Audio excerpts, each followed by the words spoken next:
Casimero Cuadro Alas mababa ng tuluyan sa MP kapag kahit tinuloy niya magandang offer dito sa Floyd Mayweather promotion.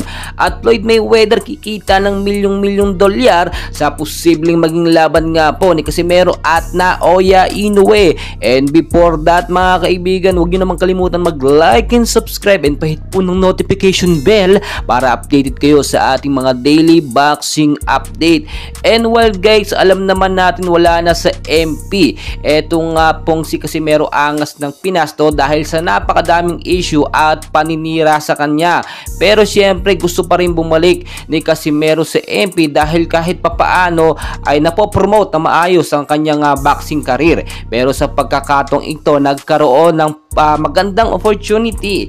Ito nga pong si Angas ng Pinas at yung Floyd Mayweather promotion nga po ating tinutukoy na nagbibigay sa kanya ng offer kung sakaling tanggapin niya ay easily maikakasa yung laban dito kay Inoue.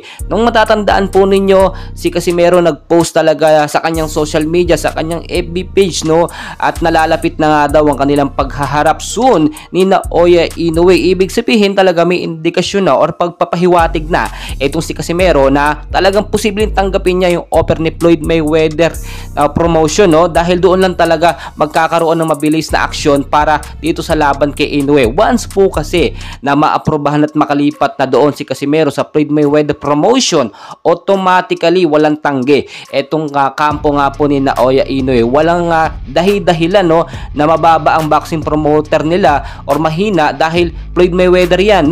Walang tatanggi po yan dahil hawak yan ng Amerika. Kung makikita nyo, hindi po sa Japan mangyayari ang laban at dito sa Amerika. Very fair po talaga, walang dayaan.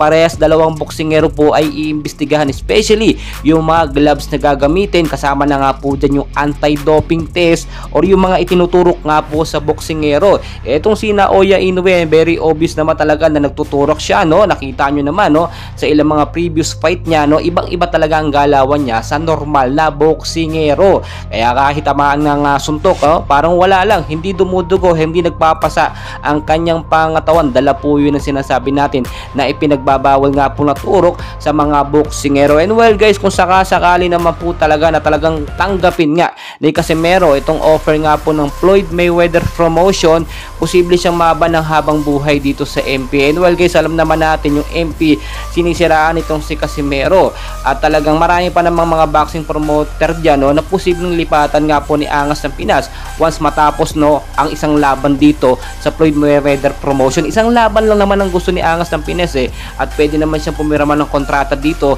sa Floyd Mayweather promotion ng kahit isang laban lang, sabay alis na, sibat na, balik na sa Pilipinas. Ang kinakatakot po kasi ng MP ay madadala ng Amerika ang karangalan kapag kasi alas ang lumaban dito nga po kay Naoya Inoue dahil hawak siya ng Floyd Mayweather promotion. Well guys, marami pa tayong kaganapan and please huwag nyo naman kalimutan mag-like and subscribe for more boxing update. Casimero Angas ng Pinas, Pilipinas.